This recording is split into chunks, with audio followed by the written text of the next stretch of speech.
അത് കഴിഞ്ഞ് കിട്ടുന്നത് സ്ട്രോബെറി ആയിരിക്കും. വളരെ അതിൻ്റെ കൂടെ വീണ്ടും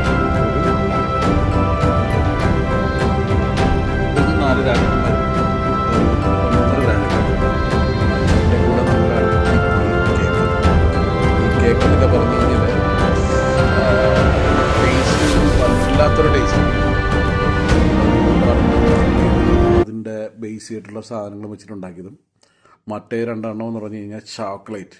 it's A dark chocolate and എന്താ പറയുക, ഒരു പ്രത്യേക ടേസ്റ്റാണ്.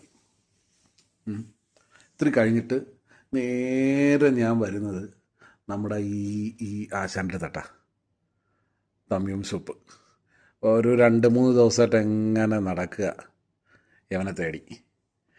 യവനെയും അതിൻ്റെ കൂടെ നമ്മുടെ അതിൻ്റെ ഒരു റൈസുണ്ട്. ആ റൈസും ഒക്കെ ഇട്ടായിട്ട് ഒന്നും കൂടെ കഴിച്ച് കഴിഞ്ഞിട്ട് ഒരു 2 നക്കറ്റ്സും കൂടെ കഴിച്ച് കഴിഞ്ഞാൽ ഓക്കെ ആയി. Okay, by.